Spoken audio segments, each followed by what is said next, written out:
Okay, Getting, uh-huh. got it. And the buttons are back. Oh, Yeah, interesting. buttons are back. Oh, Yeah, interesting. I'm getting feedback on the sound now. I just turned it off, I think. Yeah. Oh, okay. Uh-huh. Okay. All right.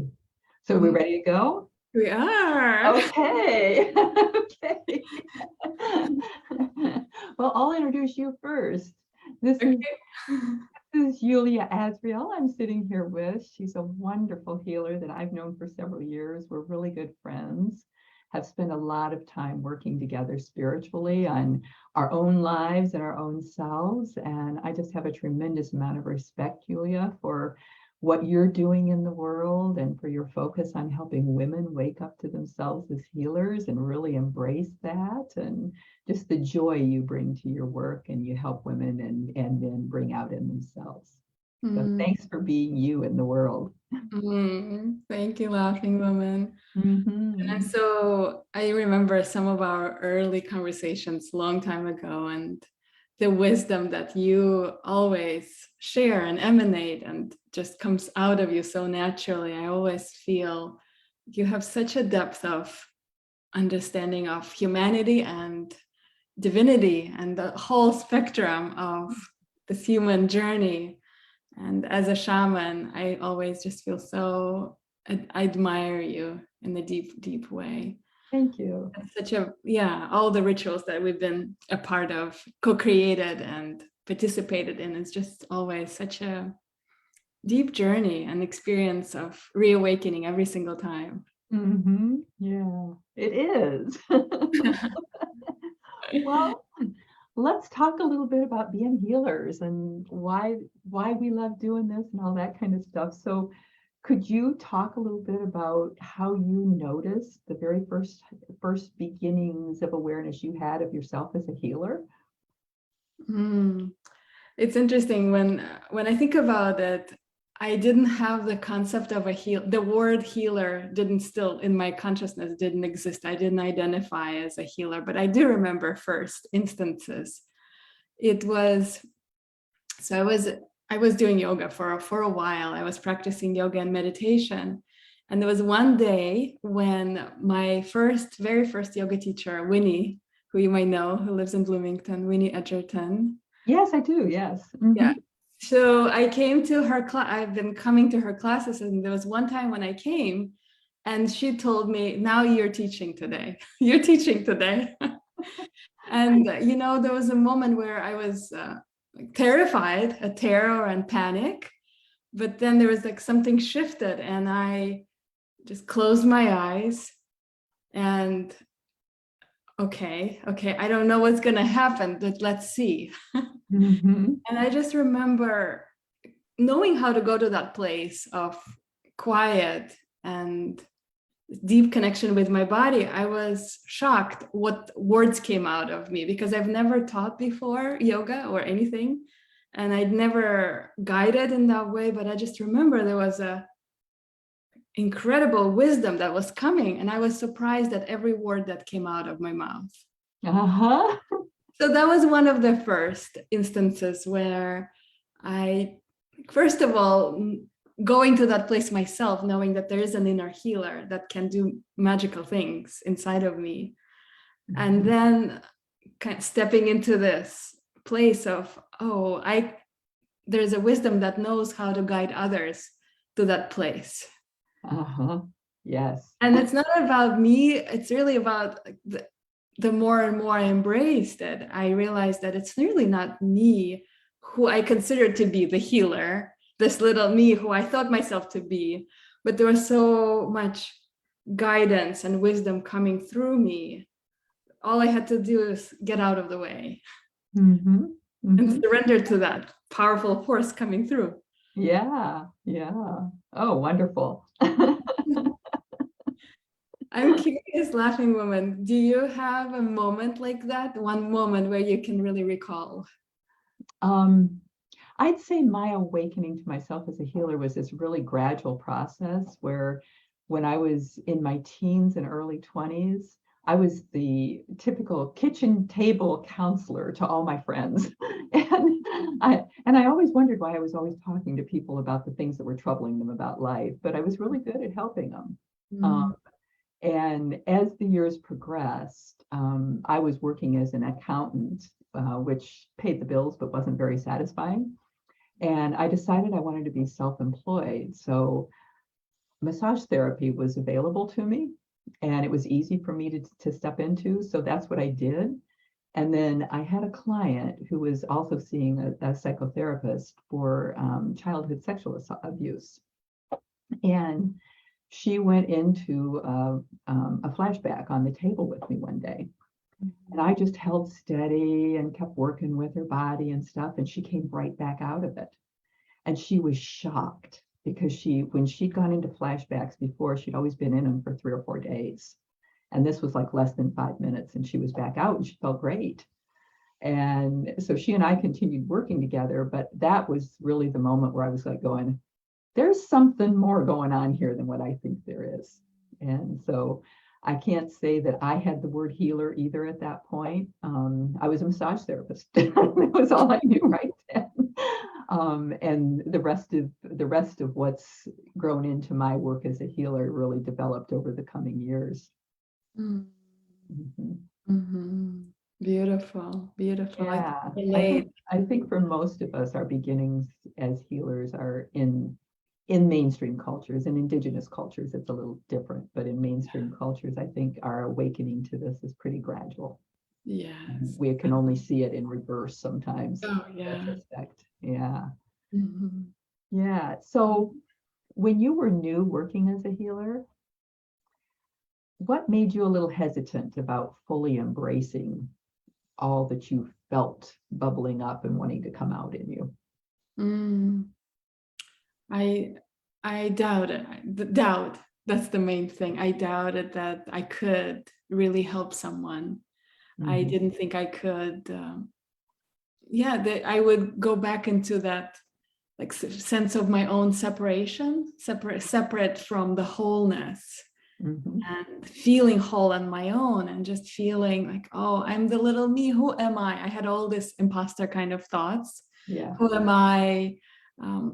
And I would compare, like I would go into all kinds of patterns, comparing myself to others, or will tell myself, oh, it's already been done in the world. Why would I do it? Mhm. What's the point? Or my teachers, I would put my teachers on a pedestal and feel, we had that conversation a while ago. Yeah, I just wanted to serve my teachers and be the servant of them, so their message, their gift can be amplified in the world. Mhm. Yeah. Yeah. I'd have to say when I was new to being a healer, I definitely had the imposter syndrome thing going on. It was like, who am I to be trying to do any of this? I don't even know how to do this, but it seems to be working. How is that happening? And it took me several years to get my confidence. And that really,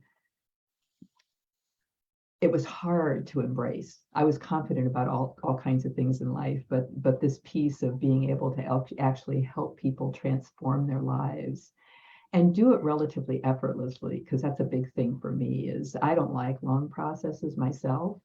I like really efficient processes, but they have to be thorough and hold water. And so, I would like see people I was working with, doing readings for, doing massages for, making these instantaneous changes through the course of an hour session. And I just couldn't believe it was real. And then as the years went by and people started coming back and telling me the impact that moment had had, I was like, whoa, okay, maybe I can believe I'm doing something here. But it was a long road to that. Mm-hmm.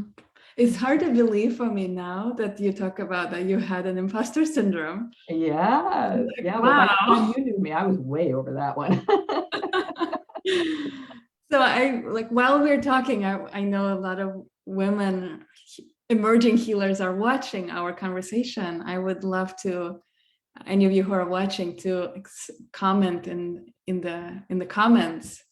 What are some of your hesitations or obstacles that you run into that make you feel like, oh, who am I? Or you doubt or you question?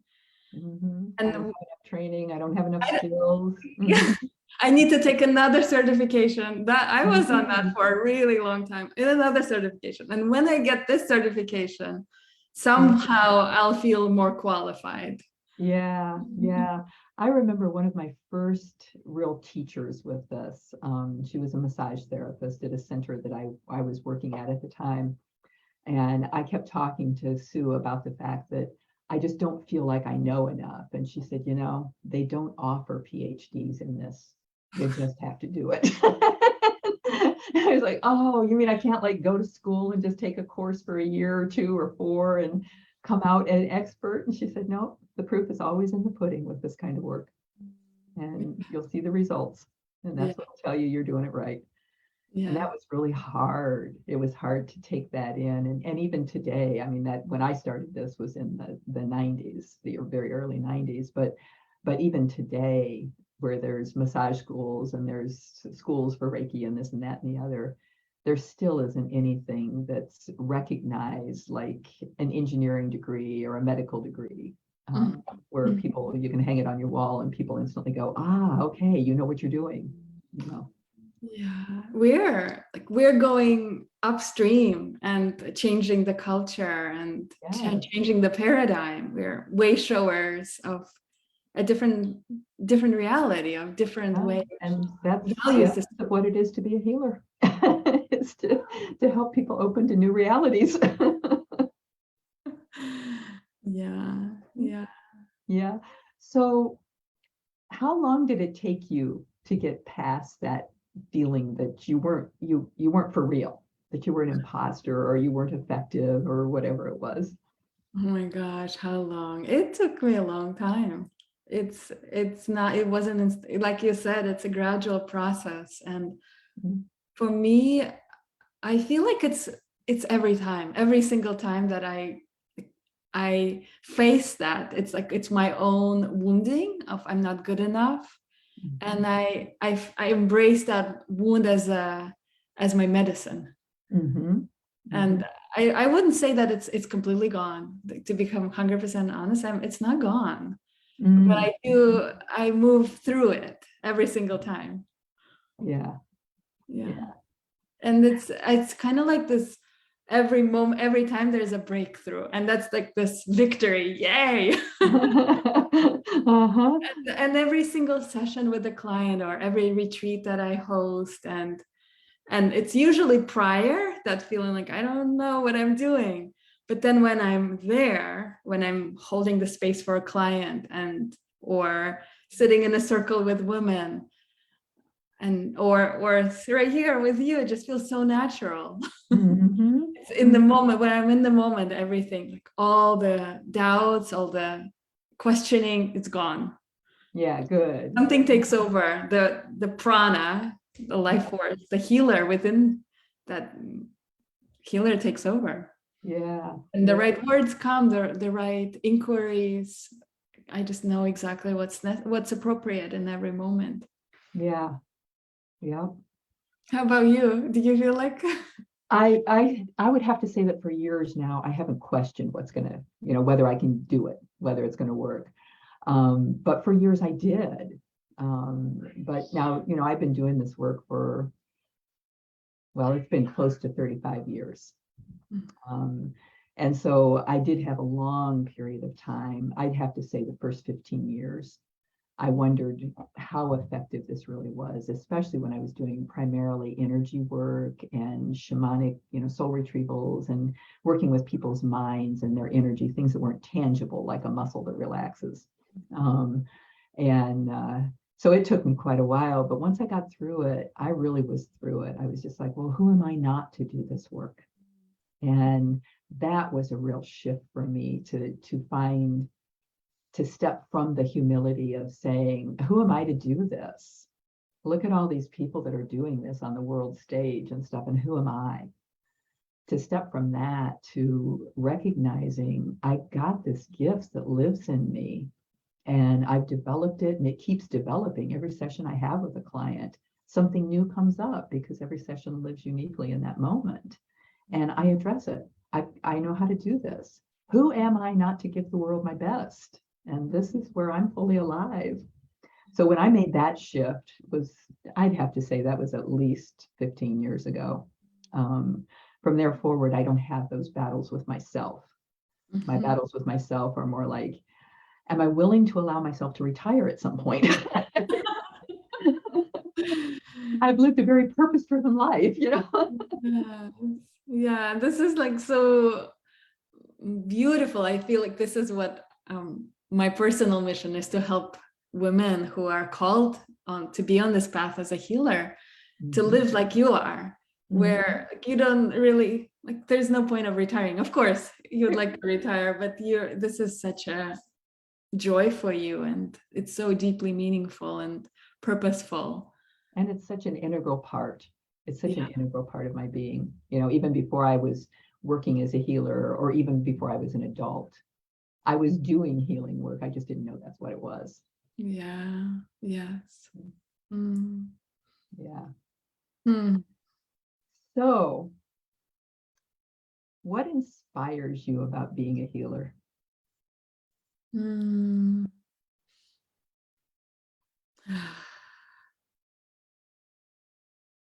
It's when I see, like you're saying, when I see the results, when I hear stories, and how I internally feel. Like, it's the inspiration is the internal feeling. When Mm. every time when I'm in the session, I just feel like this incredible free flow of energy, like all the way up to my crown, and this feeling like I am exactly where I need to be, and this is like so potent, and like on the scale that my mind cannot even understand how powerful this is.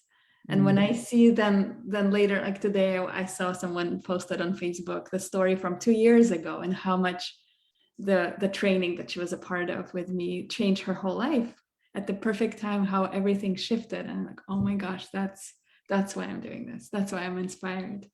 Yeah. Yeah. I'd have to say that's pretty much what inspires me too. I love being able to be present when somebody has one of those big aha moments and all of a sudden the puzzle pieces fall into place and Yeah. they step out of whatever's been challenging them, whether it was a long-term or a short-term challenge. It doesn't make any difference. Just that sense of freedom of, oh, now I own myself more than I ever could before. Wow. I love being witness to that, and I get to see that a lot. And that keeps me inspired about humanity, that no matter how confused Mhm. we get in any given moment, we Yeah. can really claim our fullness. And Yeah. I've from earliest childhood, I've always known that human beings aren't expressing most of who we are, that we contain ourselves, we make ourselves very small to fit in. Mm. And I remember knowing that when I was like 5 years old, talking to friends about, that, and not having any idea why, what I was saying or anything, but just talking about it because it was normal, to me. and so I get inspiration from watching people step into their own inspiration about themselves and about their lives, and about how amazing humanity can be, and stepping away from that, the false humility, the shame about being a human being that so many people carry. Some cover it up with ego, some just carry it with a lot of pain, a lot of weight, and I think we're every bit as amazing as the most amazing other creatures on this planet. We just need to give ourselves permission to be that. And that's every time I see somebody step more into that, I'm just like, yes, this is why I came to this lifetime. As I'm hearing you, I just like this, my whole body feels like this feeling. Thank you for being the stand. Thank you. I feel like, thank you. Thank you. This is what, and I love how you call it false humility, Mhm. because I think so many people confuse it for humility. Yeah, yeah, Yeah, it's really it's like, it's still the ego. It's the ego that says, who am I not to be right. brilliant? Yes. Yes. You know, and one of the things I find myself teaching people a lot about is about the ego. And my perspective on it is that our ego is a very necessary, very healthy part of our beings. It's what says to me, I came here to do something that only I can do. That doesn't mean there aren't a million other healers or 10 million other healers on the planet, but the places where I am in any given moment and the way I say something or look at somebody or whatever in that moment, only I can do that. Because it comes from my life experience and it comes from me being where I am at the moment and the other person being where they are at the moment. And I think when we feed our egos on that, I'm willing to fully participate in the moment when it shows up and do it with all the integrity I can muster in the moment. That says, I do this well. It doesn't say you don't also. It just says, I do it well. And a lot of people mistake their ego for this thing that always feeds on comparison to other people because that's what we do so much. I'm not as pretty as, or I'm not as thin as, or I need to be more blah, blah, blah. And that's a junk food diet for the ego. When we just tell our egos, you know, hey, I'm good at these things, that's a healthy diet. I love this analogy. Yep. Junk food for the ego. Yes, yes. There's plenty of that around. You know, I feel like a very visceral experience hearing you. Like my body just feels like boom, like this drop. Like, oh, I belong here. I have a important thing to offer. Each one of us, it's yeah, of course. Just like animals, we watch animals. Every animal is unique and owns their they own their space and their being. Yes. Yeah. And that's who we really are too when we quit playing games with ourselves.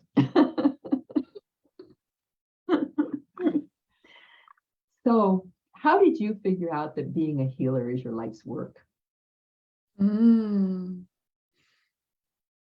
It's such a good question. I think I didn't figure it out. It figured out me. It figured out me. Yeah.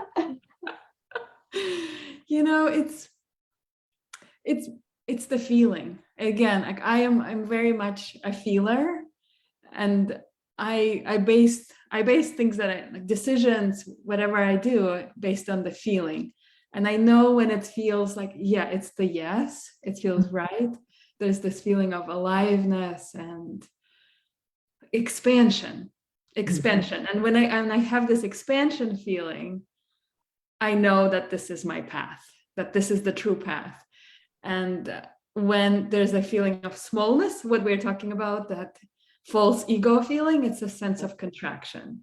And when I am doing this work, I know that this is my life's work. Every time I say yes to it, I feel expanded. And it's a feeling like I allow more energy to move through my vessel. It's this feeling like, oh, I'm available. Universe, use me. I am available. It's like this big yes to the universe. Yeah. Yeah. How would you describe when you know that this is your life? When you knew? Well, for me, it's in comparison to how I worked before I was a healer, when I was an accountant, when I was managing small businesses, different things like that. I was exhausted at the end of a day of work. And I didn't want to get up and go to work a lot of mornings. Monday and Tuesday was okay. Wednesday, Thursday, Friday were too many days. And I resented having to be in the office when it was a beautiful day outside and there wasn't actually enough work to keep me busy and all that kind of stuff. There was just this resistance to the work that I was doing. And when I work now, I'm grateful for it. I love it. It fills me. At the end of my business day, I have more energy than I started with.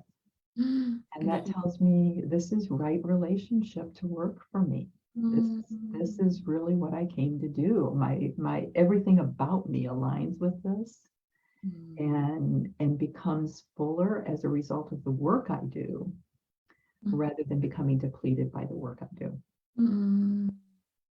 I I love. remember several years ago, I can't remember if you were there or not, but I was leading an all-night ritual. I was there. Yes. Yeah, yeah. And as the night went on, I just had all kinds of energy. I was just, my energy level stayed up all night. And a lot of the people there were getting tired, like, 4 a.m. Can we please take a nap? And I remember hearing somebody who was there say, how can she keep going like that? And I was like, that's the way it Mhm. works. And after everybody left at noon or 1 o'clock the next day, I kept going for another 7 or 8 hours before I was ready to go to bed. Um, but Mhm. that's what this work does for me. And so I'd have to say that's how I knew this is mine. This is mine. Yeah. It adds to my life instead of taking away from it. Uh, oh, it gives you energy. It energizes you. It feeds It you. energizes me, it inspires me, it opens my creativity, it keeps me thinking in new ways. Mm. I resonate 100%. That's how Yeah. every time after I lead something or hold a space for a client in the session, every single time afterwards, I feel like there's a lift of Yes. more Yeah. energy. Yeah. Yeah. Yeah. Mm. So, what do you really love about being a healer when you just sit by yourself, you're not with clients, and you think about all the other things you enjoy doing with life? What is it that just opens your heart wide to Mm. continue being a healer, to do this until whenever you're ready to quit doing? It's service. When I'm not there with the clients, it's me remembering that there are clients, many women, many people who are waiting for me, who Mhm. are who are who can receive, who are maybe struggling at this time, and Mhm. me just remembering, and that it's a hard connection. That's Mhm. what I love, when I just feel like there's an energetical feeling. Sometimes somebody would pop into my mind, and I wonder, or I dream about someone, and Mhm. I feel like how, and then I just feel like I need to reach out, or just energetically connect with them, not Mhm. verbally, not physically. And Yeah. this feeling of it's a heart connection, Mhm. and I feel I like to think about my purpose, or universal purpose, is our ability to expand our capacity to love, and just to accept the reality, accept the world and others as they are, Mhm. and expand that feeling of expansion. That's what I love, because this work, um, this purpose, this mission makes me a better human. Like, Yes. just like supports me in rising, because if I don't, actually, every time I hold space for others, I feel like it's so reciprocal. I receive at the same time. I Yes. like something in me transforms every single time. Mhm. Mm. Mhm. I find that too. I find that too, that a lot of times the wisdom that I'm sharing with somebody else is wisdom I've never come across before. And I'm like, listen, take Isn't that one in, will you? it? Mhm. What about you? What do you love? What I really love is the incredible opportunities for generosity in this work.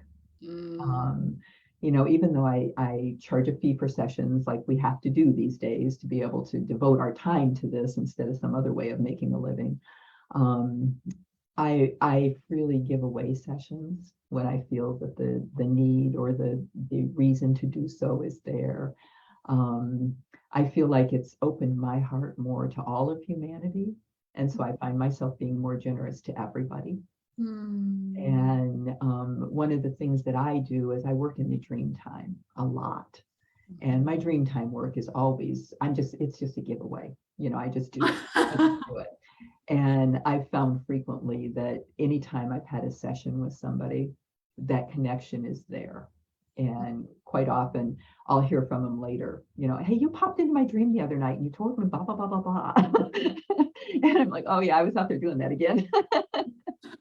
Um, but when I first realized that I do a lot of work in my dream time, I was staying awake a lot through the night, waking up and going to sleep and waking up and going to sleep because the dreams would wake me up. And I finally just sat down and talked to spirit and said, look, I'm happy to do this. I'm happy to be available this way as a healer. This is amazing. I learn a lot. It's easy, anytime, anywhere in the universe that, all of creation I'm willing to be available to, as long as it enhances my sleep. And from that day on, I started waking up refreshed every morning. And it was an amazing shift for me because that nighttime work was making me so tired. And so it became this just enormous joy in my life to know that if I'm the one who can help, no matter who it is, no matter where they live in the universe, no matter what creature they are or anything, what their issues are, that spirit will tap me. And I can do that work, and sometimes I'm very aware I'm doing it in my sleep. Sometimes I'm totally unaware until somebody tells me.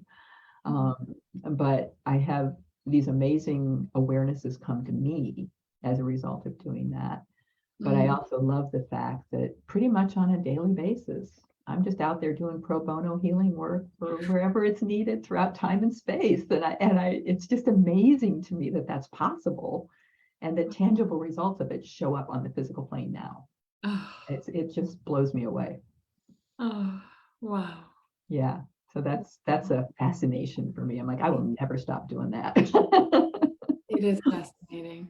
Wow, Laughing Woman. Thank you for having that conversation with spirit. Yeah. It allowed you to also be, again, like you're refilling yourself, you're rested at the end of the night. Yeah. That's incredible. I think that's an important piece for healers too, is that we can't work in ways that deplete us, because we have to stop being a healer at some point. Yeah. Before the life is over, because we're and we carry these gifts as a burden when they deplete us, instead of carrying them as the beautiful, amazing openings in ourselves that they really are. You said, like, I think this has to be like a bumper sticker, what you just said, for healers to see. That's what I see. Number one thing is that how like over giving and like kind of depleting the cup. That's one of the biggest patterns that I see in healers. That it's not. And a lot of people who are empathic, who are intuitive, do carry that as just this horrible thing. I keep seeing all these awful scenes of accidents and all this kind of stuff, and they just don't recognize that, you can put parameters on it. You can just talk to spirit. If this isn't working for you, tell spirit what you need. I don't want to see blood anymore. I'd like to, I don't want to hear everybody's pain anymore. I want to work this way. And it happens. It happens. So I think we all need to remember that we're the ones doing the work here. We're not servants of spirit. We're not slaves of gifts that we have. None of it has to break us. We can do all of it and do it in ways that make us more open, loving, stronger, beautiful human beings.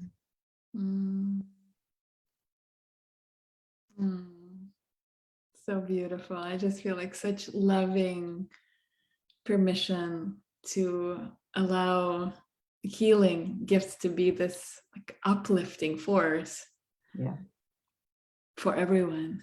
It's this loving invitation. I so feel it from you. Thank you. That's what I always try to find. It's a loving reminder. Maybe for some it's like, oh, it's a different paradigm, but for many, I'm sure it's a reminder. Yeah, for me, when I started doing this work, I'd have to say that awareness was a different paradigm. I was used to struggle. I was used to pain. And giving myself permission to become the way of being human that I was hoping everybody else would was a lot of my early work as a healer. I was working with other people, and I used to say I learn as much by osmosis as I do by getting healing from somebody else. If I listen to what I'm sharing with other people, it's really opening a lot of things in me. So beautiful. Yeah. Mm. So I know that you have a wonderful retreat coming up soon in September Yeah. for women who are creatives, healers, and other forms of creatives to help them step past imposter syndrome and really Mhm. embrace that fullness of the gifts that they have to give to the world. You want to talk Mhm. about that a little bit? Just Absolutely. Yeah. Yeah. It's actually this retreat, the download for this retreat came to me in a healing session with a client. She saw herself in Sedona, and I could at the same time, without communicating, I saw red rocks and this gathering of women in a circle. And then synchronistically, this retreat came to me, and my Gabriel and I, we were there last year, and so this retreat just naturally immersed. And it's a retreat called Trust Your Gifts. And it is, like you said, it's for women who are artists and healers and yoga teachers and coaches, visionaries, women who want to make a bigger impact in the world, and from that place of like upliftment and Mhm. ease and deep trust in themselves. So that retreat is in an incredible, like, beautiful energy vortex. It's a heart chakra energy vortex. And being there last year, I just felt very palpable shift in myself, and Gabriel did as well. And so we waited patiently, and that retreat was closed for a while, and it just reopened just for our group so far. Wow. Yeah, it hasn't like officially opened up, but it's a beautiful retreat center where it's in the Angel Valley. The name of it, it's Angel Valley. And it's September 10th through the 14th. It's coming up fast in about 2 weeks. Yeah, Mhm. yeah. So women who are interested in that, pay attention out Mhm. on Yulia's website.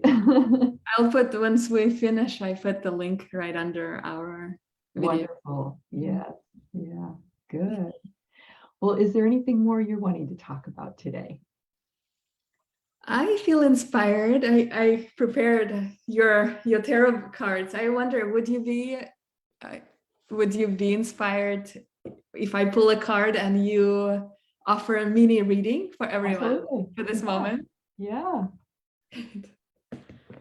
Okay, so maybe everyone who is watching can just take a moment to tune in and feel what your question is, what you're looking for guidance in the moment. And then Laughing Woman, once I get the card, will offer a reading for everyone, and for each one specifically to answer your question. And this is just, I love this deck so much. Every time I hold it, it just feels so like love from you, from Laughing Woman. It's like such a beautiful. Thank you.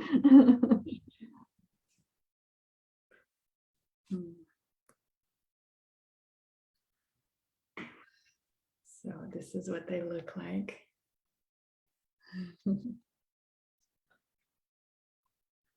And do you have a theme or anything, or just leave it open for everyone? Just leave it open. Open. Yeah.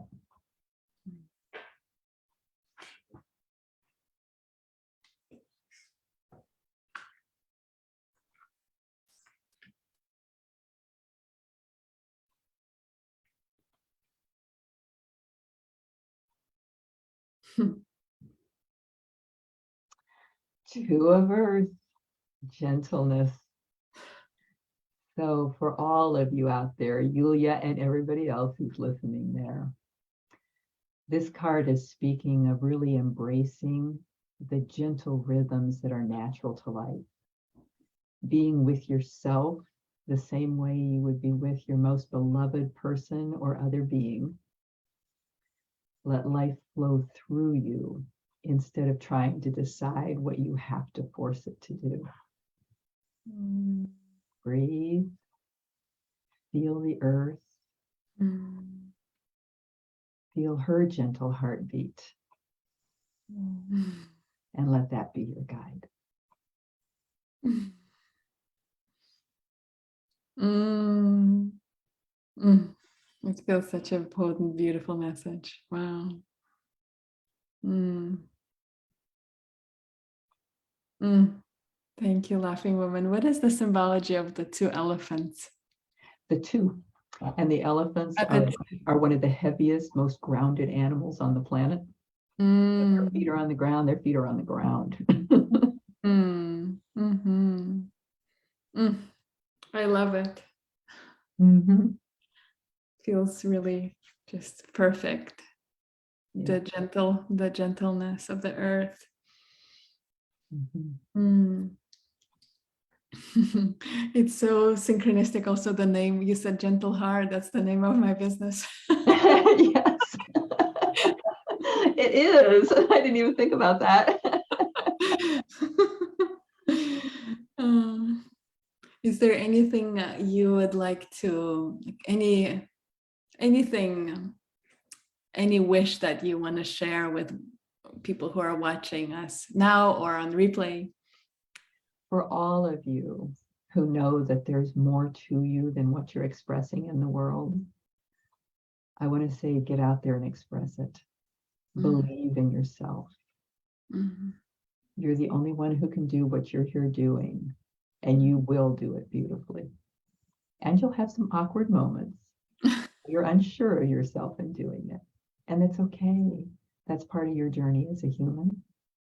But we're all waiting to see your brilliance emerge. And we'll all be grateful to receive it when you do. Mm. Mm. Thank you, Laughing Woman. Everyone who is watching, put a yes. Put a yes in the chat. Yes, I'm ready. Yes, I'm ready to express all of me, all of you as you are, as your authentic being, unique, and there's no second one like you. Mhm. Mm. It's such an incredible honor, Laughing Woman, just to sit with you and feel the power of being alive and this connection. Thank you. And it's an honor to sit with you too. And Mm. I'm so grateful for the work that you're focusing with women. Women hold a special place in my heart too. I love my men. I love what the men are doing it in their lives. And we women lead from a different place in our beings than most men do. Mm. We look for the well-being of the future generations at a depth that some of the men tend to forget. I find that a lot of men are living more in now, while we're living more in the past, present, and future. Mm. And it gets a little confusing sometimes for all of us. And we all have our purposes for being the way that we are. My purpose just aligns a lot with women and with that broad, broad vision that says the past feeds now and now feeds the future. Mm. Yeah. Mhm. Yeah. Now, past feeds now, and now feeds the Now future. feeds the future. Mm. So what we choose now is what we are becoming in the future. That's right. We're making choices every moment. Yes. Mm. Mm. Yeah. Mm. Thank you, Laughing Woman, so much for this time, for Yeah, you're so welcome. this Yeah. gentle, I feel the gentle, soft heart connection. Yep. And I wanted to let everyone know who's watching too. This is my most recent book. It's called The Healer's Companion. I think that's yeah. And this talks about the healing practices that I work with, the techniques I use, and it also talks about how to develop your skills as a healer and how to really grow into yourself and be ready to fully embrace. It also includes some self-healing techniques that are really helpful to healers to share with clients, but also really helpful to healers to share with ourselves. So it's available on my website at laughingwoman.com. And those of you who attend Yulia's retreat in September will receive a copy of this as part of what you're doing there. It's Thank an you all. amazing book. Yeah, it's an incredible book. Just holding that book in my hands and flipping through all the processes, and a lot of them you've shared with me. It's so simple and so profound. Every time I engage or receive or guide in these processes, it's just, wow, it's so eye-opening how simple, but how the depth where it goes. Yes. Yeah. Yeah. Okay. Are you feeling complete with our I'm conversation? feeling so complete. Yes, yes. I I am. feel filled up, just like from when I work with clients. Like, this is such a cup full moment. Me too. All of you who are watching now or replay, just share what is the nugget of inspiration that you received from our conversation, and what are you taking with you? What actions are you inspired to take from watching and learning from the depth of wisdom that Laughing Woman and I shared? Yes. All right, bye everyone. Bye. You have Thanks something for to say? watching. And thank you, Yulia, for doing this. Yes. Okay.